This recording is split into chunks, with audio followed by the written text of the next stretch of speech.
Hello everyone, welcome to the smart IAS. अभी हम करेंगे pre secure for the 28th Jan और इसमें हम करेंगे 5 MCQ based on the current affairs जो आपके प्रीलिम्स को और ज़्यादा सिक्योर बनाते हैं।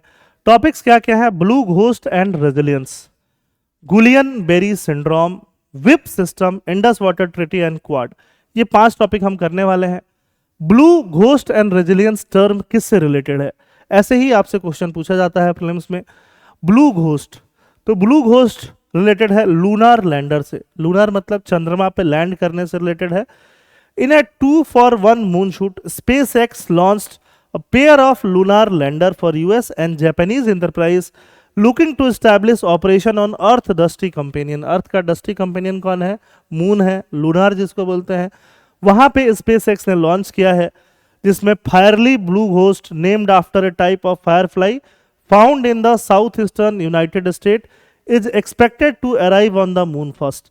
ये फायरली ब्लू घोस्ट वहां पे अराइव करेंगे, कहां पे? मून पे। The slightly larger ispace lander resilience will take 4 to 5 months to arrive. तो ये दोनों जो है ब्लू घोस्ट और रेजिलियंस जो है किससे रिलेटेड है? Lunar lander. पूरा डिटेल यहाँ पे है। SpaceX लॉन्च कर रहा है यूएस के लिए और जापान के लिए लैंडर्स हैं जो कि कहां पे लैंड कर रहे हैं? मून पे लैंड कर रहे हैं।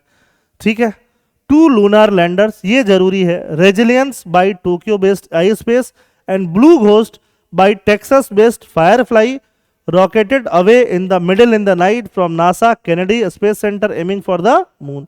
This is the news, that's why it is important. Guillain Barre syndrome क्या है? It is a rare neurological disorder. ऐसा न्यूरोलॉजिकल डिसीजर जो रेयर है, wherein the body's immune system tend to attack the peripheral nerve। Body का immune system ही body के nerves को attack करना लगता है। It is triggered by infection like respiratory और गैस्ट्रोइंटेस्टाइनल इलनेस। ठीक है, it is characterised by the sudden onslaught of weakness in the hands और लेग्स। हाथ और लेग में सडन क्या होने लगेगा? वीकनेस होने लगेगा। तो इसको हम क्या बोलते हैं? गुलियन बेरी सिंड्रोम। तो ये तीनों स्टेटमेंट क्या है? सही है। वायरस से, बैक्टीरिया से, किसी भी इंफेक्शन से गुलियन बेरी सिंड्रोम हो सकता है, ऐसा WHO बोलती है। एग्जैक्ट कॉज जो है वो नोन नहीं है, एग्जैक्ट मेडिसिन भी नहीं है।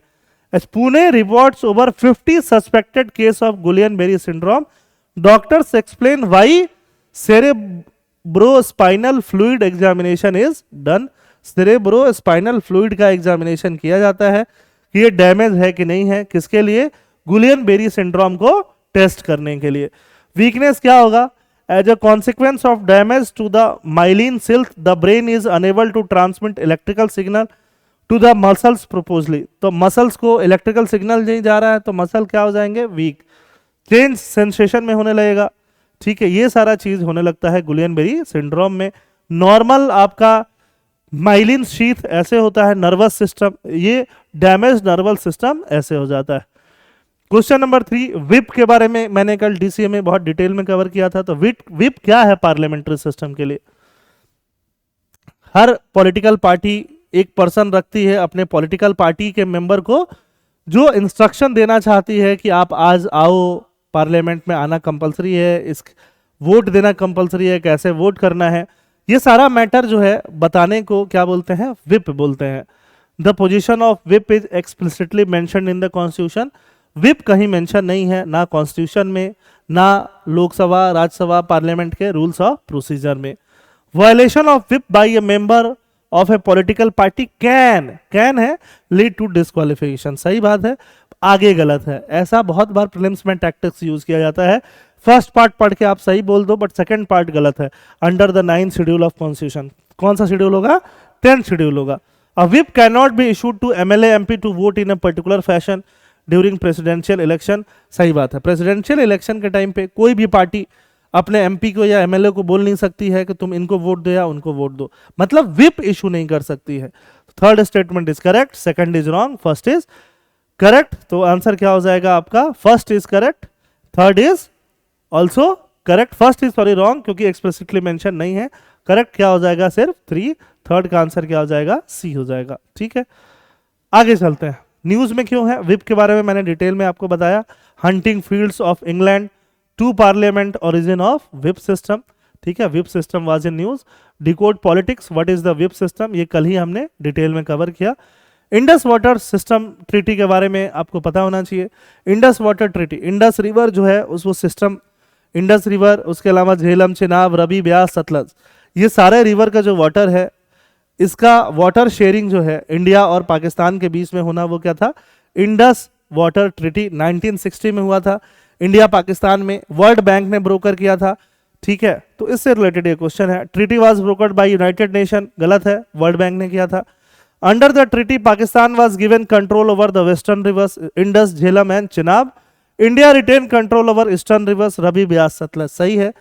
टेक्निकली देखें तो इंडस, झेलम और चिनाब का 80% पानी कौन यूज कर सकता है, पाकिस्तान, 20% इंडिया, और रवि, ब्यास, सतलज का पूरा पानी अपने हिसाब से इंडिया यूज कर सकता है। It was signed in new Delhi, new Delhi में साइन नहीं हुआ था। कहाँ साइन हुआ था, तो पाकिस्तान में साइन हुआ था। थर्ड गलत है, फर्स्ट भी गलत है, सेकंड सही है। कितने स्टेटमेंट सही हैं, 4 का A. Statement 1 is incorrect, 2 is correct. Under the treaty western river का पाकिस्तान के पास अनरिस्ट्रिक्टेड यूज है, और 3 is incorrect, treaty was signed in Karachi, ठीक है। इंडस रिवर देखो, ये रहा इंडस रिवर सिस्टम, है ना, इंडस जो पाकिस्तान में जाती है। फिर है आपका यहाँ पे झेलम, ठीक है। फिर है चिनाब, चेनाब, झेलम, इंडस का unrestricted use, 80% water use Pakistan करता है। रवि, ब्यास, सतलज का इंडिया कर सकता है, ठीक है। चलो next, why neutral experts decision on India's water treaty is a win for India. तो न्यूट्रल एक्सपर्ट ये आपको हम लोग मेंस में कवर करेंगे with the reference to Quad. Quad के बारे में ये स्टेटमेंट है। क्वाड 4 कंट्रीज का एक ग्रुप है, इनफॉर्मल ग्रुप है। 4 कंट्रीज कौन है, ऑस्ट्रेलिया बिल्कुल सही, इंडिया बिल्कुल सही, फ्रांस नहीं है, फ्रांस की जगह जापान है। It was initiative of Trump administration in the first term and was elevated to leadership level by the Biden administration. तो क्या ये सही है कि नहीं है, ये बताना है। It was formed following the Indian ocean tsunami of December 2004। उस समय ट्रम्प थे क्या, नहीं, ये क्या है, गलत है। 5th में जो आंसर हो जाएगा वो क्या हो जाएगा, बी, है ना। एक तरह से ट्रम्प वाला भी स्टेटमेंट जो है वो क्या है, सही है। और थर्ड वाला स्टेटमेंट इसलिए सही है कि 2004 के आसपास जब इंडियन ओशन में सुनामी आई थी, तो पहली बार ऐसा कुछ जिक्र हुआ था कि जो बड़ी कंट्रीज हैं उनको कॉपरेट करना चाहिए, इसीलिए थर्ड स्टेटमेंट सही है। बट जनरली ऐसे स्टेटमेंट आपसे नहीं पूछे जाएंगे। The idea of cooperation among the 4 country originated after Indian ocean tsunami of December 2004। But main बात इसकी कब होनी शुरू हुई, 2017-18 में। 17 में ट्रंप एडमिनिस्ट्रेशन, उस समय क्वाड का निर्माण किया गया, ठीक है। क्वाड जो है इनफॉर्मल ग्रुप है, तो ये आंसर सही है। और PM Modi Trump emphasise commitment to advance US India strategic partnership, Indo Pacific Quad partnership, India, US, Japan and Australia, ठीक। आई होप आपको प्री सिक्योर आज समझ में आया होगा। थैंक यू, जय हिंद।